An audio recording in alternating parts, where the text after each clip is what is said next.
U.S.-born citizens, people born here. They are trying to deport them as well. So it's not a mass deportation agenda. It is also an agenda intended to reduce the population of the United States, including U.S.-born people. So these are not hyperbolic statements. I appreciate you reading my account. I appreciate your research. Here's the good news. What planet did you just, wait a minute, Mr. Chairman, what planet did you just parachute in from? No. Hey, guys. You trigger my gag reflex. A Republican senator was completely shut down during his own hearing by the very expert he invited, hoping to embarrass him.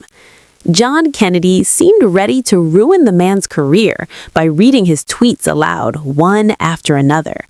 But instead, the expert flipped the script, turning each tweet into a powerful rebuttal and firing it back at Kennedy live on camera.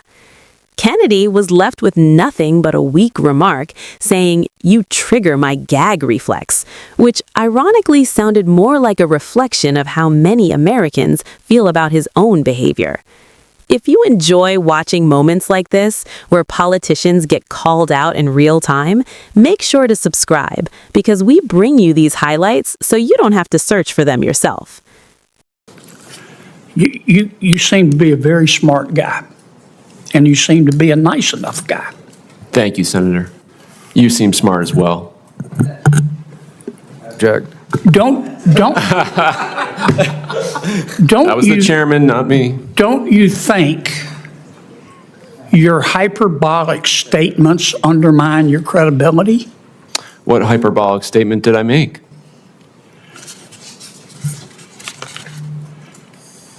On February the 11th, 2026, you posted on Bluesky, quote, my words, or your words, not mine.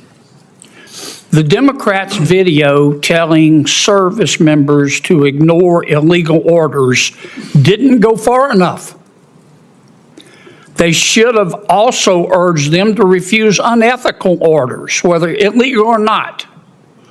There are many things deemed legal that are still obviously unethical, and everyone should hold themselves to this higher law, end quote. Did I read that correctly? I believe you did. Do you disagree with it? You think people should do unethical things in their capacity? On December the 31st of 2025, you posted to in front of God. But wait. Do you disagree with what I said? Let me finish my question. I'm sorry. Answer it, sir. Sure. In front of God and country, you said, quote, they, referring to Republicans, think they can troll their way into us accepting ethnic cleansing, end quote. Your words, not mine. Did I read that correctly?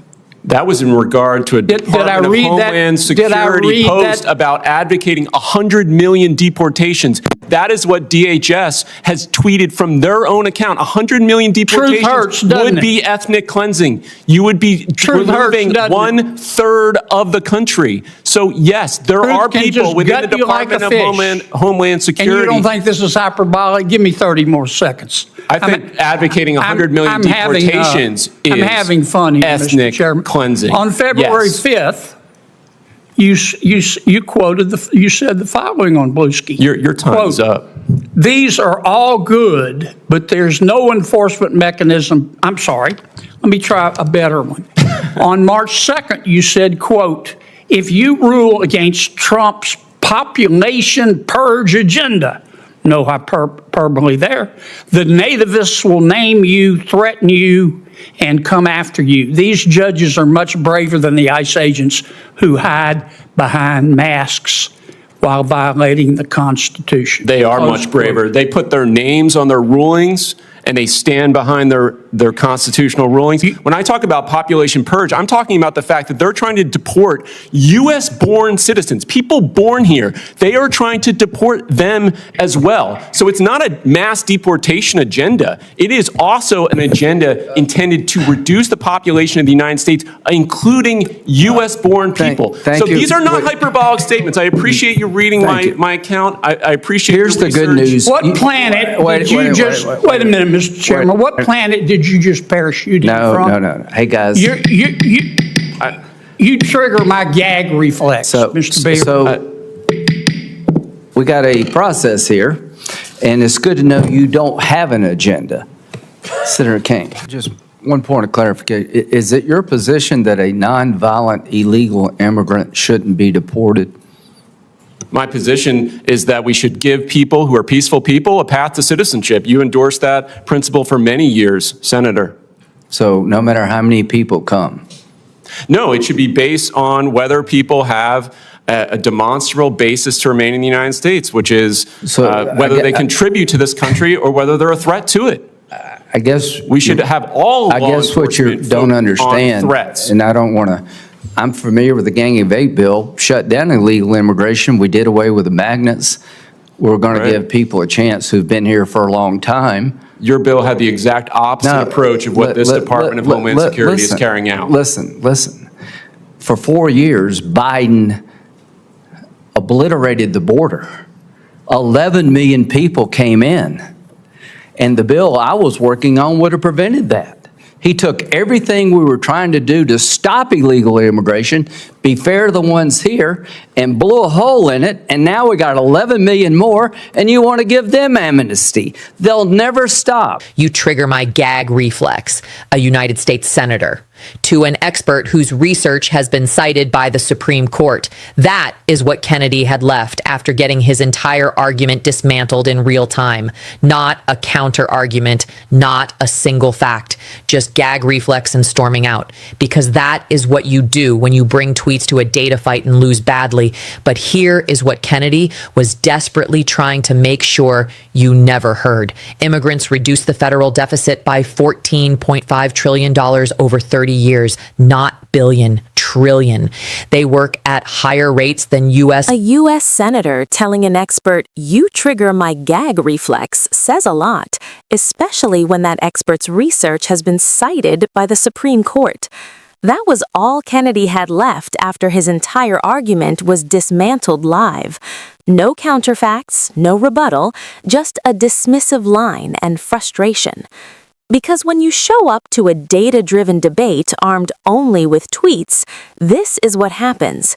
And here's the information Kennedy seemed eager to avoid. Studies suggest immigrants could reduce the federal deficit by trillions over 30 years. They tend to work at higher rates than U.S.-born citizens, pay more taxes per capita, and are statistically less likely to be incarcerated. Some data also indicates only a small percentage of undocumented immigrants have criminal convictions, while most federal welfare fraud cases involve citizens. Then there was the controversial 100 million deportations claim. Critics pointed out that with far fewer non-citizens in the country, such a number would imply removing millions of U.S. citizens, a point that sparked strong reactions. Kennedy offered no direct response and moved on. The debate grew more intense when testimony in federal court suggested ICE agents face quotas and accusations of racial profiling, contradicting earlier statements denying such practices. Reports also indicated that many detainees had no criminal convictions. Meanwhile, Kennedy had come prepared mainly with printed tweets. In the end, it looked less like a fact-based exchange and more like an attempt to capture a viral soundbite. But the expert was prepared, and the exchange left Kennedy appearing unconvincing. If you enjoy seeing experts challenge arguments with facts and data, stay tuned, because moments like this keep the conversation going.